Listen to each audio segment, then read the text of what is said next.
In this week's Global Focus, we turn to neighbouring Japan, where Prime Minister Fumio Kishida has announced plans to ease the country's stringent COVID-19 border controls. For more on these plans and other issues, I have Walter Sim live on the line. Walter, it's good to speak with you again.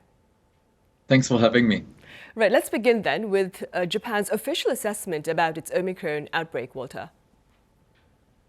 Sure. Well, in Japan, the COVID-19 case tally remains very high, and there were more than 95,000 cases nationwide yesterday. This comes after the country recorded for the first time on February 5th, more than 100,000 cases in a single day.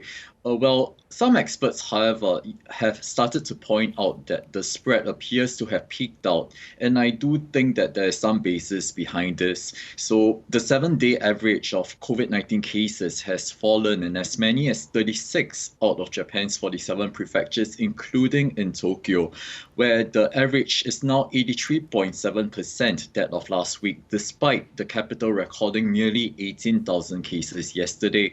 But despite the positive message that the government is trying to send that, things are under control, I think the health authorities also cannot overlook the fact that hospitals continue to be under a lot of strain here, despite the fact that Omicron is said to be a milder variant than previous variants in the past.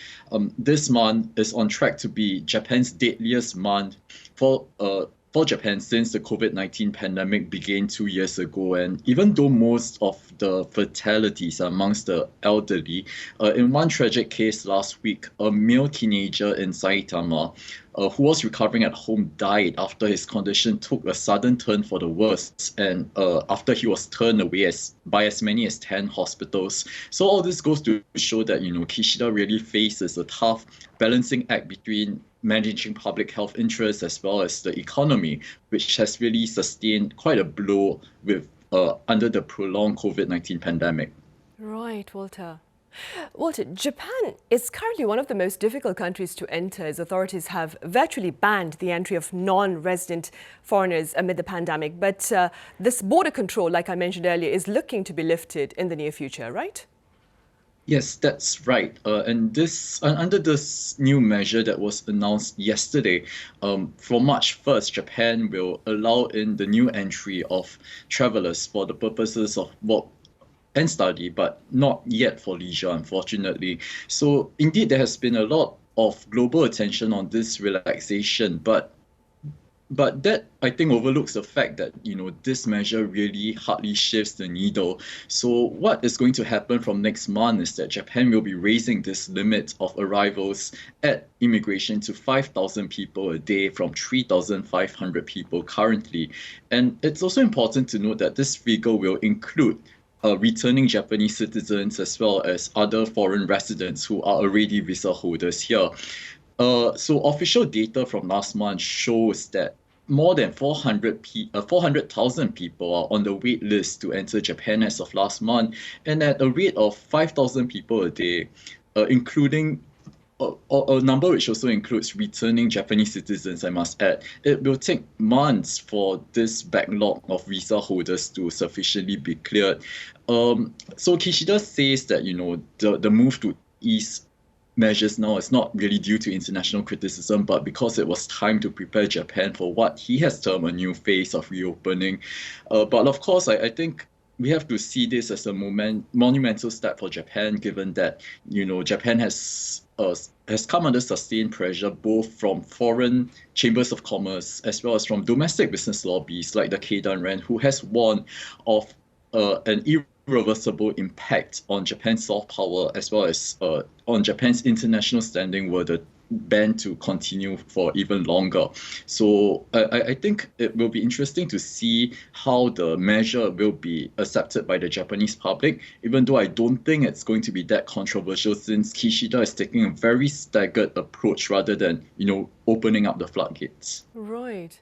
And beyond the pandemic, Walter, on the diplomatic front, what looks to be the future of Seoul-Tokyo ties amid the latter's intentions to include a controversial mine on UNESCO's World Heritage List?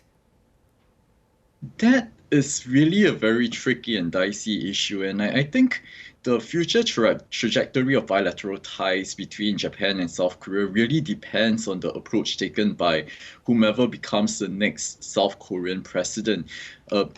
Given the elections are looming in South Korea, and the nomination of the UNESCO heritage site, I think, will most definitely bedevil bilateral ties, since both countries already harbor quite a lot of distrust for each other.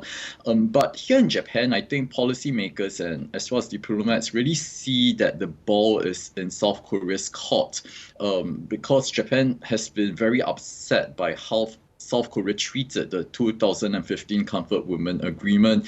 And Japan thinks that South Korea's protest against the nomination is rather irrational, since Japan's position is that it's seeking recognition for the mines up to the Meiji Restoration in 1868. It says that the mines are, objectively speaking, worthy of this UNESCO heritage, since it was once the world's largest producer of gold, and as well as the mines were the site of advanced industrial technology for its time. But of course, from a neutral point of view, I think South Korea has reason to distrust Japan's efforts to seek nomination, saying that Japan has a precedent in not sufficiently explaining the role of wartime labor at the Hashima Island when that was granted UNESCO status. So really, I think it's going to be very complicated road forward, and it remains to be seen how the next president of South Korea navigates this minefield. Right, we'll just have to wait and see then. Meanwhile, Walter, a team that is from the International Atomic Energy Agency earlier this week began its review of Tokyo's plan to release radioactive water from the damaged Fukushima nuclear power plant into the Pacific Ocean, starting around spring 2023. What is the latest on that front, very briefly speaking? Well, yes, the IAEA is in Japan, and it's due to wrap up the visit today. They are scheduled to actually discuss the outcomes with the media later today, so I'm not quite clear what they have discovered at this point. But briefly speaking, I think it is going to be very likely that the water will be released as scheduled in spring next year. Japan says that the water is being treated to extremely strict standards, far beyond what is required internationally, to remove all harmful radioactive substances, except this particle called tritium, which Japan says is a routine byproduct of all nuclear power plants across the world. But I think the bigger picture issue is that even if a neutral party like the IAEA gives its backing to Japan's plan, there might continue to be a lot of distrust around the world over how Japan is handling the dicey Fukushima issue. And I think that no matter how many safety tests are done, if people don't feel this sense of security or don't trust Japan's actions, that it's going to be quite difficult to navigate. And domestically, there are a lot of concerns, rightfully, amongst fishermen who have worked very hard to rebuild their lives since 2011, and they fear that going forward, even if their food is proven to be safe, rumors would get in the way and spread both at home and abroad and hurt their livelihoods once again. So I think this is going to be quite politically controversial, and Japan will have to handle this issue very delicately, I think. Right. All right, Walter, as always, thank you very much for your time and your thoughts. Thank you so much.